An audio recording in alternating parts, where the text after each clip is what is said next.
Hello नमस्कार सत श्री अकाल आदाब and welcome to this channel that is your Jainik भैया। तो भैया क्या बात है, आज से देखा जाए तो आपके पास राउंड ऑफ 145 डेज बचे हैं। हमने कहा था कि हमारी जो टीम है उसने 150 डेज का प्लान लॉन्च कर दिया है फॉर द एसएससी जेईई बेटा, और इसका नोटिफिकेशन अगस्त में आ जाएगा। तब तक का वेट नहीं कर सकते भैया, बहुत देर हो जाएगा। हम ठहरे इंजीनियर की तरह पढ़ाई करते हैं, रोज डिसिप्लिन की तरह पढ़ाई नहीं हो पाती, लेकिन सर अभी तो थोड़ा सा आपको डिसिप्लिन होना पड़ेगा, कंसिस्टेंट होना पड़ेगा, धीरे धीरे चीजें समझ में आएंगी। बिलीव मी, हमारे इस 150 डेज प्लान के साथ आप लोग जुड़ जाएंगे, आपका सिलेक्शन कोई नहीं रोकेगा। ठीक है, तो मैंने 150 डेज प्लान जो मैंने 5 दिन पहले जो वीडियो बनाया था, मैंने आपको 2 चीज करने को कहा था बस। बिलीव मी, धीरे धीरे करोगे हो जाएगा। पहला क्या सर, मोबाइल का थोड़ा सा यूज कम करना है और अपना कहीं पे बैठने का सिटिंग आवर्स बढ़ाना है भैया, वो बढ़ जाएगा, धीरे धीरे होगा बेटा, एक दिन में नहीं होता है। और अपने मोबाइल को ये नहीं करना कि हाँ छोड़ दिया, अब मोबाइल हम नहीं यूज करेंगे, नहीं बेटा, यूज करना है, लेकिन एक पॉजिटिव वे में करना है, जिसका यूज करके आप लोग सिलेक्शन पा जाओ बेटा, क्योंकि टेक्नोलॉजी का समय है, मोबाइल का तो यूज करना ही है। लेकिन भैया एग्जाम ओरिएंटेड करो, थोड़ी सी मस्ती से चलती है भैया हर जगह, लेकिन अब मोबाइल का नोटिफिकेशन को ऑफ कर दो, अपना सिटिंग आवर बढ़ा दो भैया, क्योंकि अब हमारा जो रेस है दौड़ने का वो शुरू हो गया है, प्लान शुरू हो गया है। किसके लिए भैया? सिलेक्शन पाने के लिए। तो आज 145th डे है, आपके पास 145 दिन बचा है। अब यहां पे सबसे पहला काम क्या सर? सिलेबस। बहुत इंपॉर्टेंट, बहुत ही ज्यादा important, and believe me, syllabus का जो रोल होता है वो आपके एग्जामिनेशन में आपको एक एग्जाम ओरिएंटेड प्लानिंग करने में बहुत ही ज्यादा हेल्प करता है। मैंने पहले भी कहा है कि बेटा एसएससी जेईई एग्जाम में क्या पढ़ना है ये तो इंपॉर्टेंट है ही, उससे 10 गुना ज्यादा इंपॉर्टेंट क्या है, क्या नहीं पढ़ना है, वो भी बहुत ज्यादा इंपॉर्टेंट होता है बेटा, तो इस बात को याद रखिएगा। सो पहला चीज सिलेबस। सिलेबस क्या करना है, आपको डाउनलोड कर लेना है, कमेंट बॉक्स में आपको पीडीएफ मिल जाएगी सिलेबस की। सबसे पहले क्या करेंगे, पीडीएफ को प्रिंट आउट निकालेंगे और उस पीडीएफ जो सिलेबस है उसको पूरा रट जाना है। बिलीव मी, पूरा उस सिलेबस को रट जाइए, क्या क्या दिया हुआ है आपको सिलेबस में, हर एक वर्ड आपके जुबान पे होना चाहिए। एक दिन में नहीं होगा, 3-4 दिन ले लो। पहला काम ये करो, भूल जाओ क्या पढ़ना है, छोड़ दो उसको, क्या पढ़ना है भैया छोड़ दो। पहले आपको सिलेबस का हर एक वर्ड याद होना चाहिए। बिलीव मी बेटा, ये एक आपको सक्सेस दिलाने का तरीका है। बहुत बच्चों ने इसको हमने इंप्लीमेंट कर चुके हैं, बहुत बच्चे सिलेक्शन पा चुके हैं, तो आपको भी बेटा करना है, सिलेक्शन पाना है, रियली पाना है, तो बिलीव मी बेटा ये प्रोसेस स्टार्ट कर दो। दिख रहा है कि हाँ 145 डेज है, बट ये बहुत कम पड़ जाएगा, believe me. So first thing is that simple रहो, सिलेबस को डाउनलोड करके आपको मिल जाएगा, उसको बेटा सिर्फ रट जाओ, बहुत इंपॉर्टेंट है, हर एक वर्ड आपको रटा होना चाहिए। तो मैंने आज क्या किया बेटा, यहाँ पे हम लोग डिस्कस करेंगे कि हाँ सर सिलेबस क्या होता है आपका एसएससी जेईई का, क्या होता है एग्जामिनेशन में मार्क्स डिस्ट्रीब्यूशन जो है, अलग अलग आपके जो सब्जेक्ट्स हैं उसका क्या मार्क्स डिस्ट्रीब्यूशन होता है, सब थोड़ा सा हम लोग जानेंगे। आइए बेटा स्टार्ट करते हैं। क्या आपका जो मार्क्स का डिस्ट्रीब्यूशन है एसएससी जेईई में जनरली फॉलो होता है, ठीक है, तो देखते हैं भैया।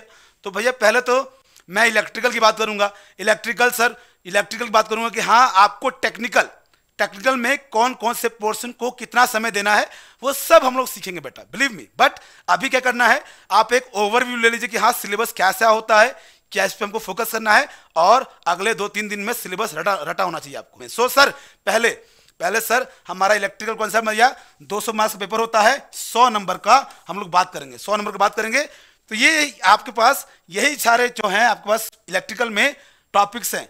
बेसिक कॉन्सेप्ट भैया, बेसिक इलेक्ट्रिकल का concept, magnetic circuit, AC fundamental, measurement, machine, generation, transmission, distribution, भैया इसको मिला दोगे तो क्या बन जाएगा, पावर सिस्टम भैया।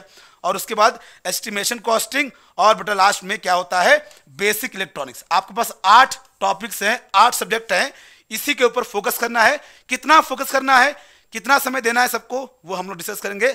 अकॉर्डिंग टू द वेटेज बेटा मार्क्स कैसे आप लोगों का डिस्ट्रीब्यूट होता है, उसके अकॉर्डिंग हम लोग चेक करेंगे। सो देखते हैं, ध्यान देखते हैं बेटा। जो आपका बेसिक कॉन्सेप्ट है, बेसिक इलेक्ट्रिकल कॉन्सेप्ट है, उसका जो वेटेज होता है एसएससी जेईई में 10 से 12 मार्क्स होता है भैया। ये क्या करेगा, आपका बेस क्रिएट करेगा भैया, तो इसको पढ़ना पड़ेगा। इसमें जो भी आपके टॉपिक्स आते हैं सब यहाँ लिखे हैं, concept of resistance, inductance, concept of current, circuit of KCL, KVL, और बेटा ये बेसिक कॉन्सेप्ट होता है, इसी आपका बेस है। 10 से 12 नंबर इसमें से आते हैं। उसके बाद मैग्नेटिक सर्किट, इसमें से बेटा 8 से 10 मार्क्स आएंगे, सब आपको पीडीएफ फॉर्म में मिल जाएगा। सबको दिमाग में रखना है, हर एक वर्ड आपको याद होना चाहिए।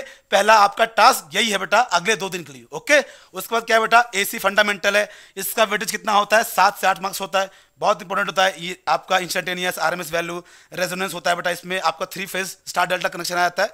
तो सारा कुछ आपको पहला काम करना है, दिमाग में सिलेबस को याद रखना है, ओके सर। उसके बाद क्या आता है बेटा आपका एसी फंडामेंटल हमने डिस्कस कर लिया, और मेजरमेंट बहुत इंपॉर्टेंट बढ़िया। इसमें इसका जो वेटेज होता है 12 से 15 मार्क्स होता है आपके इलेक्ट्रिकल एसएससी जेई के एग्जाम में बेटा। तो आराम से सीखेंगे, हो जाएगा, सब कुछ कंप्लीट हो जाएगा, बस एक प्रॉपर वे में चलना पड़ेगा, ओके सर। सो इसमें आपके सारे मेजरमेंट के जितने भी आपके टॉपिक्स होते हैं, जैसे कि आपने पढ़ लिया मेजरमेंट ऑफ फ्रीक्वेंसी पढ़ लेते हो, ब्रिज पढ़ते हो, एसी वोल्ट मीटर पढ़ते हो, वॉट मीटर, अरे बाप रे बाप, watt meter sir, 2 watt meter method पे तो क्वेश्चन अगर ना आए तो पूरा आपका एग्जामिनेशन का जो क्वेश्चन पेपर होता है वो कंप्लीट होता ही नहीं है।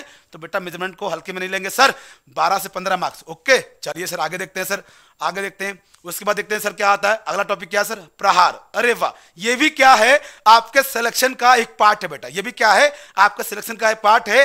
1 अगस्त को हम लोग क्या कर रहे हैं बेटा, एक कोर्स लॉन्च कर रहे हैं जो कि नेक्स्ट लेवल का कोर्स होगा। अरे सर आप अपने का कोर्स को बड़ा बोल रहे नहीं बेटा, बड़ा इसलिए नहीं बोल रहे हैं कि हमारा कोर्स बेटा, बड़ा इसलिए बोल रहे हैं कि इसमें जो हम लोगों ने टैक्टिक्स यूज की हैं, जो हमने इसमें तरीके यूज किए हैं बेटा, वो बहुत नेक्स्ट लेवल के होने वाले हैं। Prahar 2.0 is going to start from 1 August, जो कि बेटा आपको एक प्रॉपर डायरेक्शन देगा अप टू योर सिलेक्शन बेटा। ये एक लॉन्ग टर्म कोर्स है जिसमें हम लोग क्या करेंगे, गवर्नमेंट के टॉप 40 एग्जाम को इंक्लूड करेंगे, एक अलग अलग प्रॉब्लम्स के लिए एक सोल्यूशन। क्या सर, प्रहार 2.0। बिलीव मी, इसके बाद आपको कोई भी कोर्स खरीदना नहीं पड़ेगा अगले 1 साल के लिए, बिकॉज इसका ड्यूरेशन 1 साल होगा भैया, और हम लोग इसके लिए प्लानिंग कर चुके हैं। 1 अगस्त को इसका लॉन्चिंग है, बस आप लोग इसको ज्वाइन कर लोगे। This will going to be part of your selection बेटा, बिलीव मी। आइए आगे देखते हैं सर, आगे देखते हैं। अच्छा सर, उसके बाद आता है बेटा आपका क्या, आपका मशीन में क्या होता है बेटा, आपका मशीन में सिंगल फेज इंडक्शन मोटर आपका 4 to 6 मार्क्स में आता है, okay sir. 3 phase induction motor 4 to 6 marks में आता है सर। उसके बाद सिंक्रोनस मशीन 4 से 6 मार्क्स में आता है, मतलब कि आपको मशीन का भी वेटेज काफी अच्छा मिलेगा। चलिए इसी तरह क्या है बेटा आपका, ये सारा चीज आपको पीडीएफ में मिल जाएगा। जनरेशन, ट्रांसमिशन, डिस्ट्रीब्यूशन भैया, इसका मतलब क्या हुआ, पावर सिस्टम भैया। तो पावर सिस्टम का जो मार्क्स का डिस्ट्रीब्यूशन है, एवरेज निकाला जाए तो 12 से 15 मार्क्स के बेटा ये क्वेश्चन इसमें से आते हैं। इसी तरह क्या है बेटा, एस्टिमेशन एंड कॉस्टिंग, इसको बच्चे बहुत भूल जाते हैं। अरे छोड़ो हटाओ, basic electrical, power system, machine, measurement, control system, इसी को पढ़ते रह जाते हैं। लेकिन भैया इसको नहीं पढ़ोगे एस्टिमेशन एंड कॉस्टिंग को तो सिलेक्शन भूल जा भैया, कंपटीशन बहुत कट थ्रू है। नेक्स्ट क्या है सर, ये हो गया आपका this is your next level. एक 100 नंबर का मार्क्स हमने जनरली एक ओवरव्यू दे दिया आपको। ये नेक्स्ट 50 मार्क्स, 200 में से आपका बेटा क्या होता है, 50 मार्क्स रीजनिंग आता है, तो इसको भी आराम से करेंगे, इसके लिए ज्यादा वरी नहीं करना है। उसके बाद भैया 200 में से आपके 100 क्या हो गए, टेक्निकल हो गए, 50 क्या हो गए, रीजनिंग हो गए, बाकी बचे 50 क्या सर, बाकी 50 हो गए सर किसके लिए, आपका जनरल अवेयरनेस बेटा, जो कि क्या है, इंजीनियर का एक वीक पॉइंट होता है। लेकिन इस 150 डे प्लान्स में हमने इसको इंक्लूड किया है, काफी अच्छे से किया है। ऐसा नहीं होगा कि हाँ कुछ छूट जाएगा, अगर प्रॉपरली इसको एग्जीक्यूट करोगे आप लोग 50 में से आप लोग क्या करोगे, 35 से 45 के बीच के रेंज में रहोगे बेटा, बिलीव मी, इतने रेंज में रह जाओगे और इससे एक्स्ट्रा ही लेके आओगे अगर प्रॉपरली एग्जीक्यूट करोगे। मैंने इतना कम क्यों रखा, क्योंकि हमको पता है भैया इंजीनियर क्या होता है, लास्ट में पढ़ता है, लेकिन हमने ऐसा इसको इंटरेस्टिंग वे में सिखाया है अपने इस लॉन्च प्रहार 2.1 में कि आप लोग मिनिमम 45 तो बेटा 45 के बीच में तो लेके चले ही आओगे अगर प्रॉपरली एग्जीक्यूट करते हो। सिलेक्शन लेंगे, काम खत्म, okay sir. Thank you so much for your corporation.